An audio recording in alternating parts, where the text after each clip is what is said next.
So hello guys, welcome back to knowledge crew Jio official. तो ये है आपकी छत्तीसगढ़ माध्यमिक शिक्षा मंडल की कक्षा 10वीं की सामाजिक विज्ञान के असाइनमेंट के आंसर।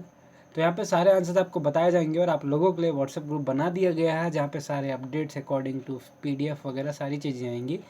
तो उसका जो लिंक है डिस्क्रिप्शन या कमेंट बॉक्स में आपको मिल जाएगा। तो ज़्यादा देर न करते हुए चलिए प्रश्न 1 में चलते हैं और सारे आंसर्स आपको मिल जाएंगे जहाँ पे आपको यूट्यूब में जाके वीडियोस में जाना है और सारे आंसर्स आपको वहाँ पे मिल जाएंगे और व्हाट्सएप के थ्रू भी आपको सारे आंसर्स भेज दिए जाएंगे, तो आपको ज्वाइन कर लेना है। तो यहाँ पे प्रश्न 1 है, मोटे अनाजों के उत्पादन में कमी होने के क्या कारण है। तो इसके आंसर्स आप यहाँ पे देख पा रहे हैं। सन 1951 के बाद गेहूं चावल जैसे खाद्यान्नों के उत्पादन में जहाँ वृद्धि दर्ज की गई है, वहीं मोटे अनाजों के उत्पादन में कमी आई है। इसके प्रमुख कारण निम्नलिखित है। पॉइंट टू पॉइंट आंसर यहाँ पे दिया गया है। पॉइंट टू पॉइंट लिखोगे तो सारे अच्छे नंबर आपको प्राप्त होंगे और राइटिंग का ध्यान जरूर रखिएगा, क्योंकि जो टीचर्स होते हैं वो सारे पॉइंट टू पॉइंट आंसर देखना ज़्यादा पसंद करते हैं। तो यहाँ पे पहला पॉइंट आप देख सकते हैं, चावल व गेहूँ प्रमुख खाद्यान्न फसलें हैं, अतः इसके उत्पादन व पर अधिक जोर दिया गया है। वहीं दूसरा पॉइंट है, फसल उत्पादन आज एक व्यवसाय बन चुका है, इस कारण किसान उन्हीं फसलों को प्राथमिकता देते हैं जिसमें अधिक लाभ हो सके। ये सारी चीज़ें वैसे ही होती है। मोटे अनाज गरीब लोग उपयोग करते हैं, अतः बाजार में इनका उचित मूल्य प्राप्त नहीं होता, इसलिए उत्पादित करने वाले लोग को लाभ नहीं होता और इसीलिए जो है मोटे मोटे चावल की जो खेती है वो कम होती जा रही है।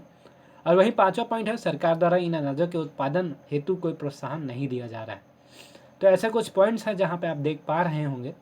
तो अब आगे बढ़ते हैं, जहाँ पे आप ये पॉइंट्स को स्क्रीनशॉट करके लिख लीजिएगा और सारे आंसर्स आपको हमारे चैनल पर मिल जाएंगे। तो प्रश्न 2 में चलते हैं, जहाँ पे आपको पूछा गया, रूस में 1861 से 1940 के बीच किसानों की स्थिति में क्या क्या परिवर्तन आए। तो यहाँ पे आप देख सकते हैं उत्तर में, सन 1867 ईस्वी तक रूस में कृषकों अर्धदास के रूप में रखा गया था। किसान जमीन से बंधे थे और वे बिना भूस्वामियों की आज्ञा से दूसरे काम धंधे नहीं कर सकते थे। यह गांव छोड़कर नहीं जा सकते थे। सन 1861 ईस्वी में जार की घोषणा के बाद किसानों को इस प्रथा से मुक्ति तो मिले, मगर तब भी जमीन भूस्वामियों के पास ही थी और किसानियों को यह जमीन ऊंचे किराए पर मिलती थी।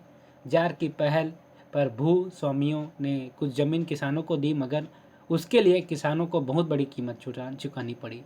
तो यहाँ पे जो सारी चीज़ें हैं, जो कारण हैं, सारी चीज़ें यहाँ पे लिखी हुई है, जहाँ पे आप देख रहे हो कि कुल मिलाकर 1861 के सुधारों से भूस्वामी भी लाभवंतिक हुए और किसान कानूनी रूप में आज़ाद तो हुए, मगर आर्थिक रूप से बुरे हालातों में फंस गए हैं। तो किस प्रकार जो लोग थे वो किसानों पे बेरहमी से उनका जीवन यापन का वो बता दिए। जैसे कि आप यहाँ पर देख रहे हो कि कई किसान उद्योगों में मजदूरी करने शहरों में चले गए और कई किसान जार की सेना में भर्ती हो गए। तो सारी चीज़ें यहाँ पे दिखी है। आंसर्स थोड़ी बड़े हैं, लेकिन आपको आंसर्स लिखने यार, क्योंकि 4 क्वेश्चन है तो एक क्वेश्चन 5 नंबर का है, तो 5 नंबर के हिसाब से आपको आंसर्स दिए गए हैं। तो आप इसे रोक कर आराम से लिखिएगा। अब आगे चलते हैं, जहाँ पे आपको देख पा रहे हैं, आप यहाँ पे देख पा रहे होंगे कि आगे भी इसके आंसर्स हैं, जहाँ पे बदलाव लाने की पहल की। इसके तहत किसानों को कहा गया है कि वे अपने अपने खेतों को मिलाकर विशाल सामूहिक फार्म बनाएं, ताकि बड़े पैमाने में खेती की जा सके और खेतों में मशीनों व अन्य आधुनिक तरीकों का उपयोग किया जा सके। तो इस प्रकार आप इसके आंसर्स यहाँ पे देख रहे हो, रोक के लिखिएगा। अब ज़्यादा देर न करते हुए आगे बढ़ते हैं प्रश्न 3 की ओर, जहाँ पे पूछा गया है, ऋण की सुविधाएं एक और हमारी आय बढ़ाने में सहायक होती है, वही दूसरी ओर कर्ज के जाल में फंसा देती है, कैसे, आसपास के उदाहरण से समझाइए। तो यहाँ पे आप आसपास के उदाहरण यहाँ पे देख सकते हो। ऋण अगर औपचारिक क्षेत्र से लिया गया हो तो वह हमारी आय बढ़ाने में सहायता करता है। जैसे कि उदाहरण के लिए हमारे पड़ोसी श्याम ने किनारे की दुकान खोलने के लिए बैंक से 2 लाख ऋण लिया। इसके बदले में उसने अपना घर ऋणाधार के रूप में बैंक के पास बंधक बनाया। जब श्याम की दुकानें 2 महीने बाद अच्छी चलने लगी तो उसने ऋण की किस्त 1,000 प्रतिमाह देना आरंभ किया। धीरे धीरे उसकी दुकानें अच्छी चलने लगी और 3 वर्ष में श्याम ने अपना पूरा ऋण चुका दिया तथा घर में भी छुड़ा दिया। इस प्रकार ऋण ने श्याम की आय बढ़ाने में सहायता की। गांव में छोटे मोटे किसानों के पास औपचारिक क्षेत्र में ऋण प्राप्त करने की साख का अभाव रहता है।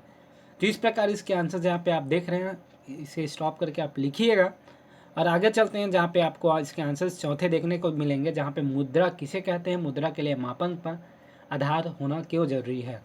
तो यहाँ मुद्रा उत्तर है मुद्रा पैसे या धन के उस रूप को कहते हैं जिससे दैनिक जीवन में क्रम और विक्रय होते हैं।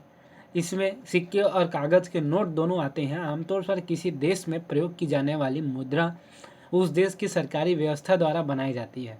मसलन भारत में रुपया व पैसा मुद्रा है। मुद्रा के मापन आधार होना जरूरी है क्योंकि मापन के आधार से मुद्रा की कीमत निर्धारित होती है। तो इस प्रकार जो 4 क्वेश्चन थे एसएसटी के सामाजिक विज्ञान के वो यहाँ पे कंप्लीट होते हैं।